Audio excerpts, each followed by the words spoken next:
We are live. Good evening, Julie. Good Welcome. evening, Bucky. We have no guests tonight. We are just you and I going to talk about this whole CRE Evolve show, how it's grown, where we've started, where it's headed. And unfortunately, Rivers is unable to join us as well. And we weren't going to just stop. We're just going to keep it going. And if you want to talk about a little bit of our guest mix-up, I mean that kind of shows how raw this really is. How in the beginning we really are. So go ahead and introduce yourself, Julie, and talk about CRE Evolve. All right, wonderful. I'm Julie Augustin. I am a Foundry Commercial out of our Raleigh, North Carolina office, focused on retail real estate. Awesome. And I'm Bucky Beeman, commercial real estate agent based out of Rochester, Minnesota. Partner at Realty Growth Incorporated. We are a team of about 10 people, all focused in commercial real estate out of Minnesota. Wonderful. So CRE Evolve started, I really think, just with a conversation, and it led to a conversation that was in private that we said, hey, why don't we just make this more of a live type of show? And that's where it got started. Where has it gone from that conversation, Julie? Yeah, and we've got to give a shout out to Rich, who really, really started and put us together to really start the conversation. And I know he's made a change as far as more focus on. I think he's doing residential real estate as well as doing some teaching. I mean, it's been really great to see where he's his career. I really thank him a lot for getting us started with the conversation. Really, it started. I love how this has just transpired and grown as far as just friends in the industry wanting to share the latest and greatest that we're seeing in trends. And now it's like it's an extension. I know we all have talked with Real Massive. We had Real Massive on as a guest, and we just love that idea of the ecosystem. And I wanted to talk with you tonight of like how we can further increase that, as far as that's really what is so has been the biggest takeaway for me, is that just the relationship. I mean, I feel like we're close friends now with Rivers, and really just with this dialogue that we've been having, and how we can expand that and just build additional relationships as well. Absolutely. And I don't know, Julie, if it's just on my end or what, but I am getting a little bit of muffled noise when you're talking. So just maybe check your headphones, check your plugins, see what it may be over on that end. And I may mess with my audio settings as well. Does my audio sound okay? You sound great. Okay, perfect. So yeah, absolutely. Shout out to Rich, because Rich helped, bring us together and start this conversation. And shortly we got introduced to Rivers. And then shortly after, we were having a Google Live hangout. And like you said, I think this is the start of as Seth Godin, and I don't read a lot of Seth Godin, but I've picked up a couple things that people talk about. He says it's a tribe. Like, we're starting this tribe of people that are all passionate about similar things. As I look at another community I've become very involved with, it's called the Snap Pack. It's really forward-thinking marketers in real estate, whether that be residential, title companies, individuals within title companies, and just people across the spectrum in real estate. We are a part of a Facebook group, and we're creating our own community, our own tribe. And I really think that my hope is CRE Evolve kind of becomes that start of a tribe. As that's my friend there, Bumblebee. It really becomes the start of a tribe as well, of commercial real estate and passionate people, whether it's related to tech, marketing, just really taking this conversation online and creating this community that is outside of my community, Rochester, Minnesota. We have a great brokerage community, but they're not all into CRE tech. They're not all into Snapchat like I am. And I have to go to the internet to find other people like-minded like us. Yeah. No, and that's what we do. We find that strength in the community. So it is a question of, the CRE our show here of like how we can help expand that community. And so one thing I would say, and just to show the viewers and help them understand how organic this really is. It just really took us saying, let's do it. And recognizing there's going to be hiccups along the way. For example, tonight we had a guest. I was running late. I'll take full blame. He expected us to start at 7:45. 8:15 came. I started. We were 30 minutes late. We missed our guest. My bad. Hey, look, live and learn. We got to work on our schedule. But it's okay because we recognize that this is the start of let's get better at this community. Yeah, and right, even with the format of the show, as far as we've been tweaking that and see what works, and condensing it as well, as far as because everyone's crunched on time, so we know anyone that's going to tune in as well. Try to keep it succinct and kind of just like I look for any of the conferences I attend, as far as what are those takeaways, and I feel like that this show is just that, as far as the community as well as what are your takeaways. So trying to get that. And I had somebody that asked me earlier this week that reached out to me, and I'm going to get his name wrong. John Schultz. Do you know John Schultz, Julie? Oh yeah. So I've met him at the CRE Tech Intersect a couple times now. So he just said, hey, let's do a Google Hangout. We set it up. We actually just did a phone call. I think it was. I was hoping for a Google Hangout. That didn't happen, but we still talked. Never met this guy. He basically asked the question of like, so do you guys have like a script? Like, how is it getting, what's the conversations? How are you meeting the people you're interviewing? And like, I basically said, we're just rolling with it as it comes. Like I would love to, some people like myself, need to be a little more structured. Sometimes I'm not always. And for that, I think you just get these fun conversations that lead to ideas and topics that we can only imagine. So maybe talk about that a little bit, Julie, as to, what is the structure? How are we getting the word out there of the CRE Evolve show? And that's another thing that we've kind of have each taken our roles as co-hosts. You are very dynamic, Bucky, and are a great, leader of the discussion. Really, because you're so comfortable in video, and as you've all, challenged us to be more comfortable on video with Snapchat as well.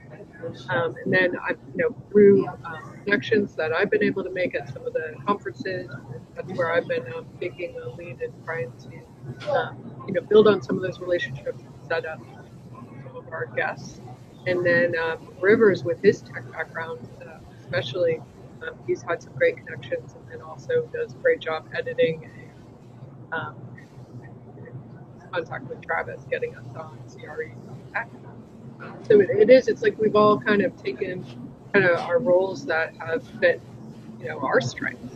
But again, that wasn't like anyone assigned it. We just went with, it worked out that we each had our strengths. It was like, Rivers is like, all right, Bucky, you did a good job hosting the first one. You're going to host the second one. I'm like, okay, sounds good. I kind of enjoy it. So whatever, bring it on. Go for it. Yeah. Awesome. And so I can answer this too, but I'm going to ask it first to you, is people that are sitting, watching, having thoughts related to CRE Tech, whether marketing. I'm extremely passionate. I'm not seeing a lot of people talking about marketing in commercial real estate, and this huge opportunity I see out there for this social marketing aspect in this business. Like, what would you tell them to get in on this conversation, to be a part of this conversation, to be a part of, as I called it, the tribe? What would be some advice you would give them? Right, and I think we had an email dialogue that I really wanted to talk about tonight. As far as right now, I've had the majority of the connections I've made in the CRE Tech space have all been through Twitter. I know that's where you and I are originally first connected. So that would be kind of my first go-to, as far as, and not just follow someone, but engage with them. If you find something interesting, ask a question. And I feel like that's where the majority of my relationships online had started. Offline. I did want to discuss, as far as, should we create a Facebook group, or is there another place where we could have people that want to have the dialogue in more of a central place, and where best to have that? Should it be on a CRE Evolve, or should it be CRE ecosystem, or fall within one of our company's pages? I'm not sure. Right. And I agree with you. Twitter is where you can find the community originally, and it's just by looking up the hashtags. It's the most searchable platform right now where people are having conversations or sharing things about commercial real estate. Tech is really the hot topic. As passionate I am about marketing, those conversations just haven't really started yet. But then I made this comment at one point is Twitter is where you can meet them, but if you really want to build a relationship with them, for me, I really thought it was Snapchat, and that's how I had experienced like-minded people in marketing, and where I built a relationship with them, where I followed them along their day when I found time, or they followed me, and we could do video, and I felt like, it's much more personal. And now I will say, Instagram is obviously trying to copy Snapchat, and so there's a lot more commercial real estate agents findable. Like, you can find them within Instagram through those same hashtags. And for that reason, if you start a conversation with them through messaging, which they've just came up with that update, again, through video, it just becomes much more personal. So I would recommend you, like, it's not easy right away, but getting over that fear of just starting that conversation and pulling up your phone and doing a video and be like, hey, Bucky, like, I like that conversation, and here's a person you should meet, or here's an app you should try, or here's a marketing tool you should look into. And I'll respond back because I enjoy doing that. So Instagram, I think, is going to be a unique place for really building this community of enthusiasts that like commercial real estate and where we're headed. Yeah. And, as you said, as far as I usually look for the CRE tech hashtag, but I do find that marketing falls within that. Because when we're talking about marketing, we're not talking about the road sign, even though we've talked about the size of the sign and what messaging you can put on there. But from the standpoint of what else are you doing to get your property out there through social or through other means, and SEO as well. And so I find that falls under the CRE tech.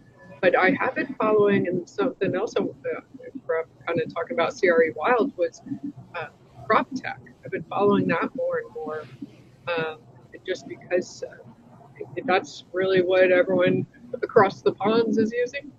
Yeah. And there's been some, following along with some. I know we've talked about some of the great. Brian Dennis he was on, and introduced me to a couple other people to follow internationally that have been great resources and posts. Absolutely.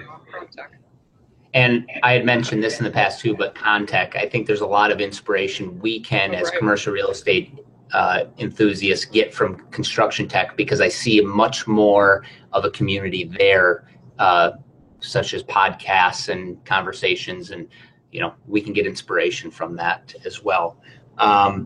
Awesome. Well, I think that's great. And to answer your question, I think absolutely we need to start a Facebook group. I've seen some people start Slack channels. I've seen some people, start other things, but I really feel like Facebook. Now, let's be honest with ourselves. Commercial real estate agents related to tech, the general demographic is not as tech savvy. Not to say we're going to be able to convince them all to come on, but if there is a platform that we can get the conversation continually going, I really think it's Facebook, because now my grandma has a Facebook, which means probably your next door neighbor, commercial real estate agent that has never done a Google Hangout, has a Facebook.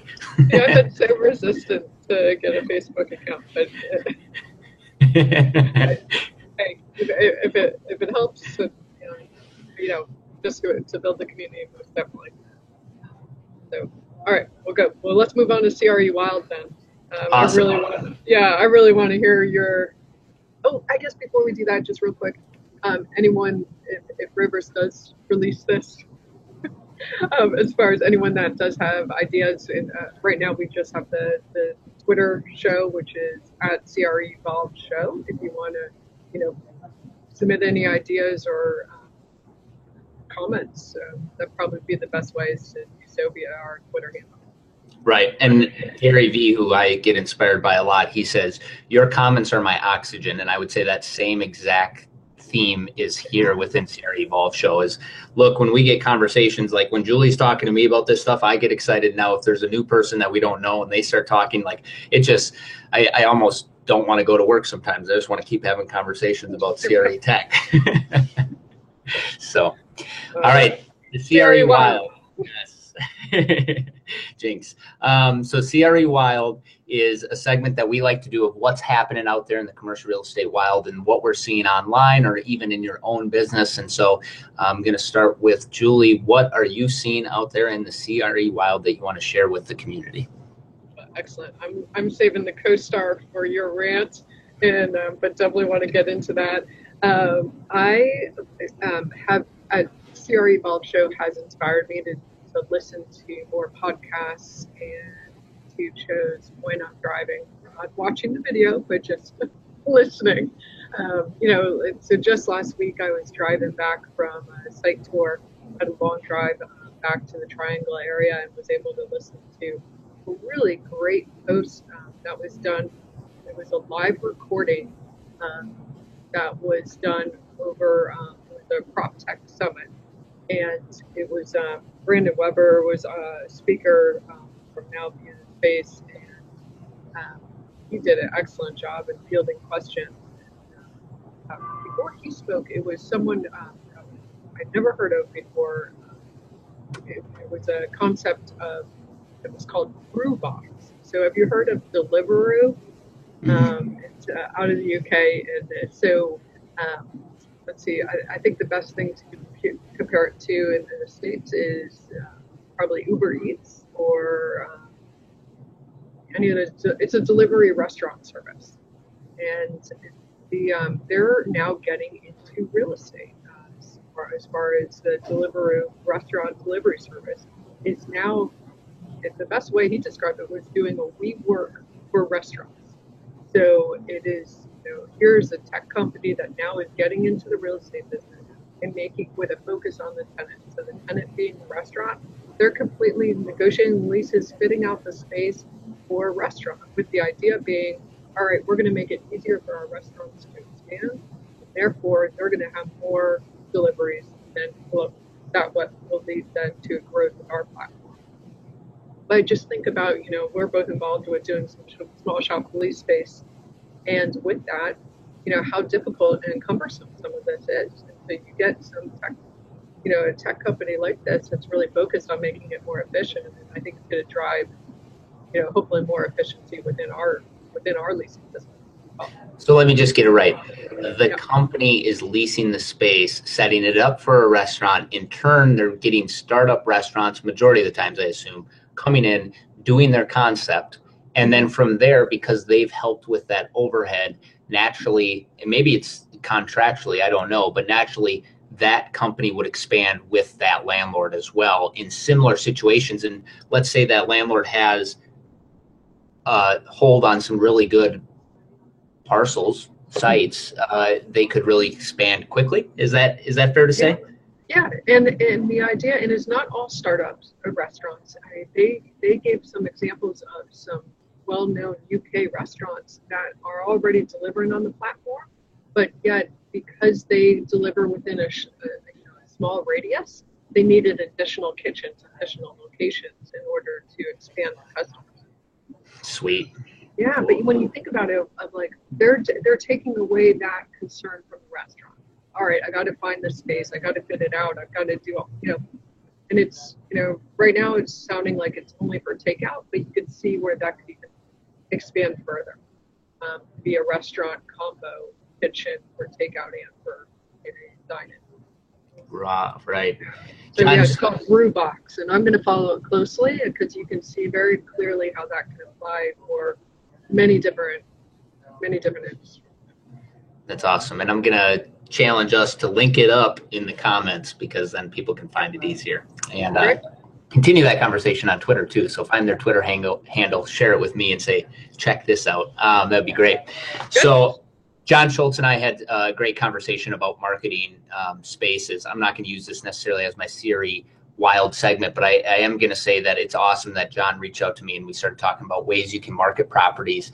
And one thing that he said is, now you can really measure all of the interaction, whether it's LoopNet or Xceligent, or they're giving you the ability to measure all of this impressions and things like that. I don't think there's really a commercial firm that's looking at that, but man, there's a lot of opportunity if we start understanding that data and how people are interacting with our listings online.